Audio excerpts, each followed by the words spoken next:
Hi, I'm Ev Hales and I'm starting this demonstration today to show you what I did with the painting that was 3/4 finished but not resolved. My challenge was to finish this painting.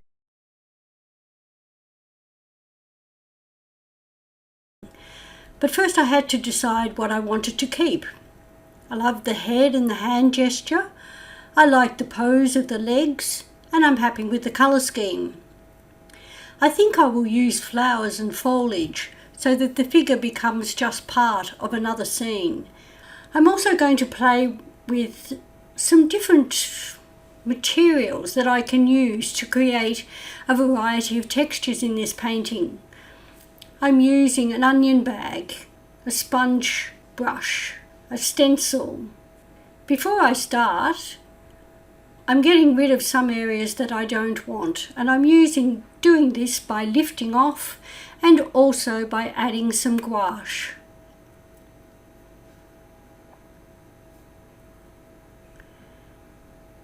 It's important to add this and let some of it dry before I start painting. I want a range of flowers in front of this figure. I don't want them to be botanically painted, so I'm just going to suggest their form. I'm putting some dots and dashes, and these will only work if I come back and soften some of the edges. Otherwise, they're just all harsh marks.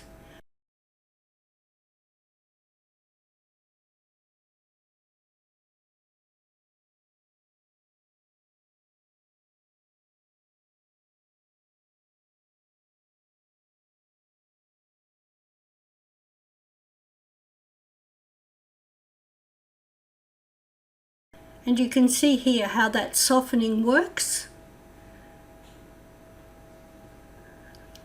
I now notice the edges of the petals, not the marks that I have painted on.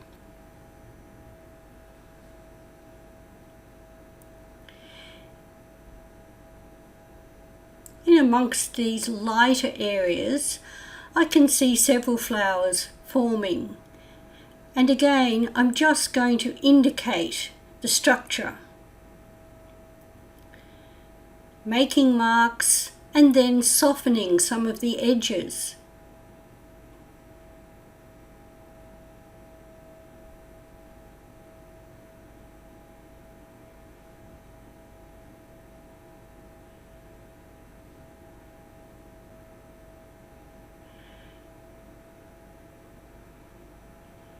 It's interesting to really notice what happens when you soften one side of those marks, how you all of a sudden become conscious of the petals, not the brush marks.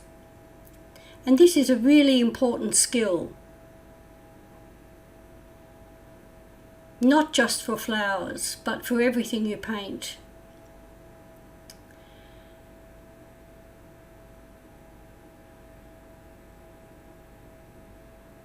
You can see that I'm thinking that I'm going to have flowers completely on the left-hand side of this painting. I'm really just making it up as I go along, but that's the aim, to just put a series of flowers there. Now I want to create some textures, and I'm using a sponge brush here, just with clean water first, then with a dry tissue, and you can see how this softly takes some of the paint off. Next I put some paint onto the onion bag and I've pressed this into the paper. I'm also using a stiffer stencil, and I'm going to do a similar thing with that sponge brush.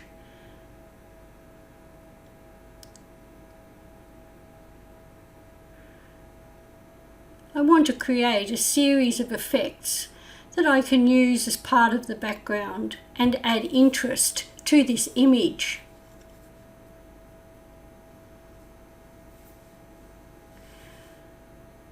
I am making sure that I echo the colours and the areas around the painting.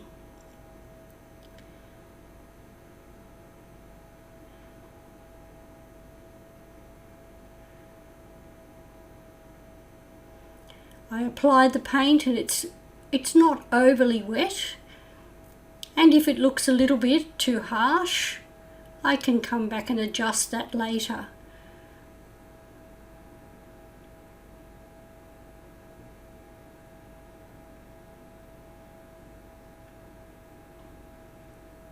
While it's still wet, if I just press in with a tissue, I will just lift some of that off and so create more variety in the marks that I am making here.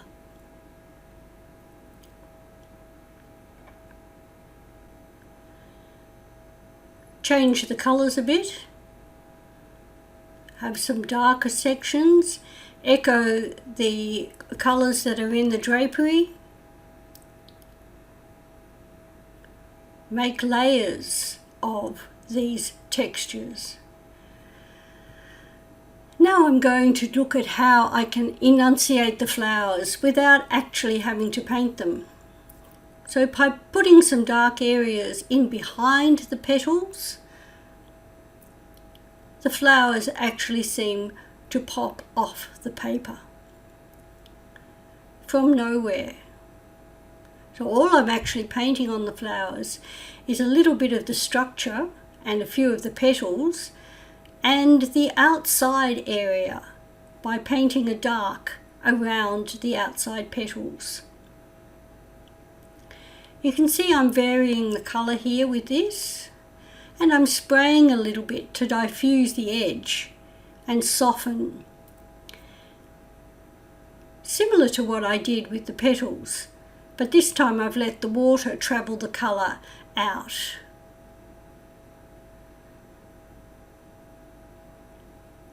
That's become quite a hard edge around those 3 or 4 flowers that I'm showing here. And I think it's probably a little bit too harsh. And so again, the tissue is a simple way to just create a little bit of variety of tone around those petals. It allows the flowers to bounce a little, and they are no longer locked in.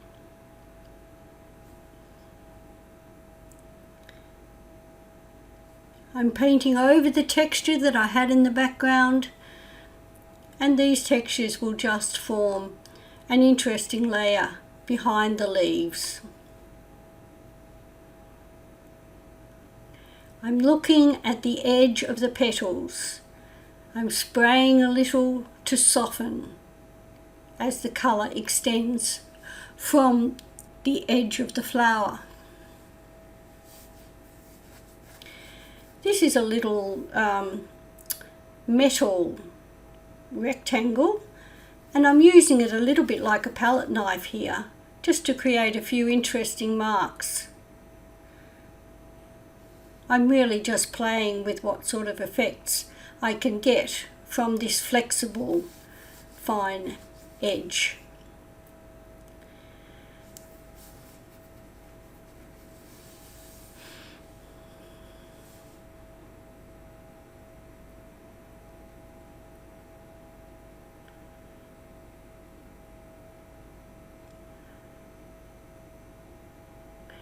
A few stems to create some buds, a little bit of a lighter colour on some of the leaves, taking the colour right to the edge in places.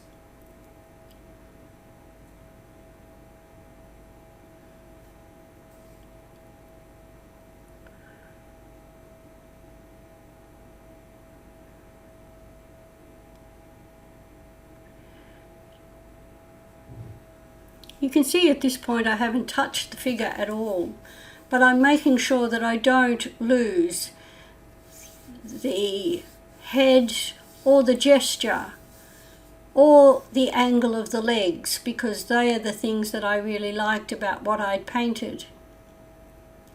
But I do want the figure to feel like that it is part of this scene, and so I'm overlapping it in places with some of these foreground textures and flower sections.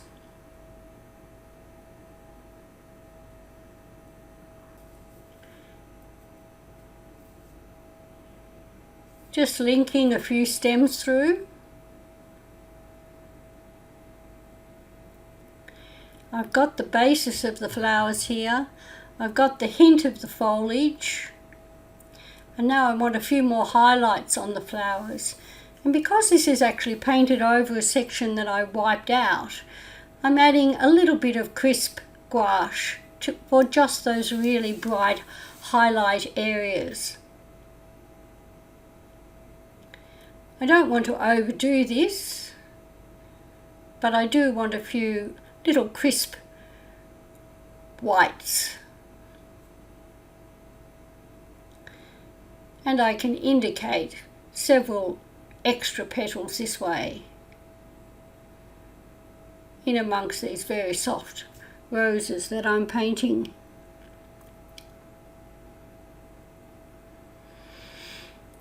I need to echo the dark that is on the fabric on the figure, and so I'm picking up that same tone and the similar colour and just bouncing it through the design.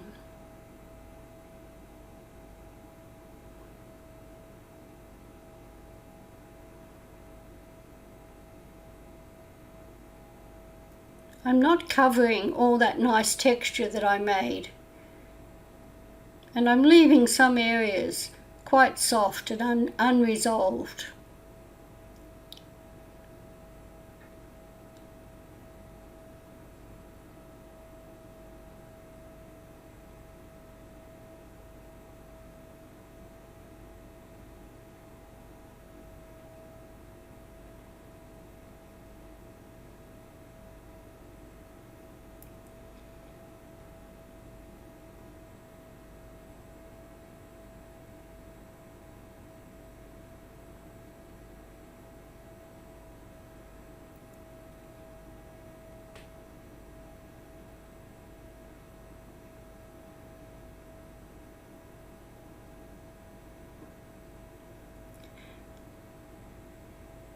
I'm just going to take a little bit of the brighter hue off the skin tone here.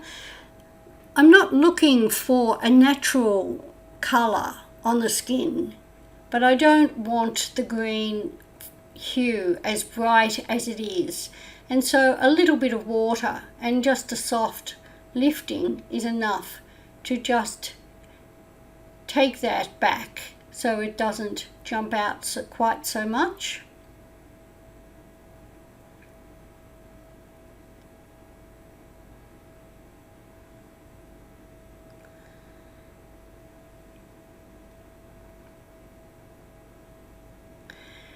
And I think I need a little bit of warmth, like the sienna that is on the background and the garment the figure is wearing.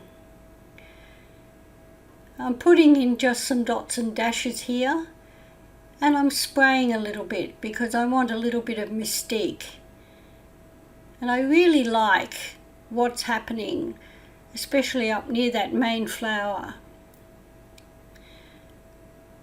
I also want a little bit of informality in the background here, and I don't want to jeopardize the flowers and the figure, so I'm just covering it with a bit of tissue paper, and I'm going to spatter a bit in the background with some of the nice aqua colour.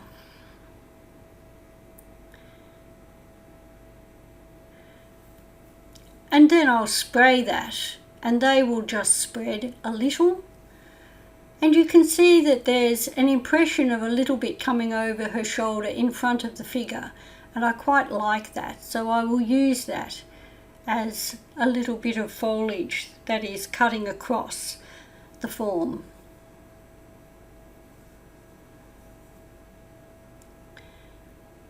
Just leaning on a few pieces, a few more stems here and there. And I think we're almost done.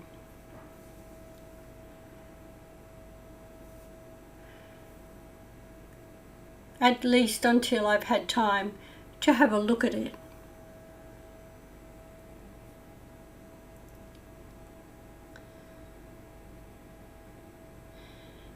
It always helps to put a few stems across the flowers, and this helps to give you a sensation of some kind of space.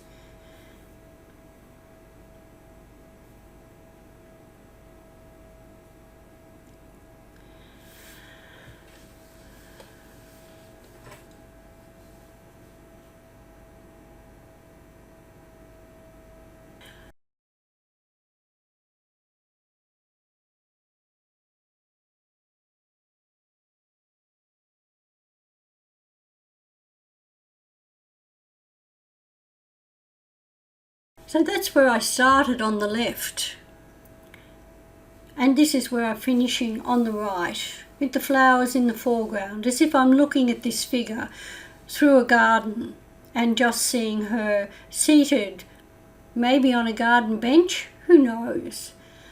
I think it's a much more pleasing arrangement. I'm a little bit fixated on this section, and I probably need to modify what's happening there, but I will just wait and see how the paint settles. I like the interest that the stencil's created, and I still like the way the figure with the hand gesture and the legs is sitting. I always like to let a thing settle completely before I make final adjustments, because the paint does change while it's drying. I've not tried to drown out the figure, but I've rather wanted to give it a setting, and I think this is what I've achieved. It's a great exercise, and it changed the whole direction of the painting. And because I had nothing to lose, if I'm not happy with what's happening, it doesn't matter. And so you will try things that you wouldn't try normally. Thanks for watching, and if you enjoyed this demonstration, you can follow me on my websites, and I have a monthly newsletter which you are welcome to sign up for.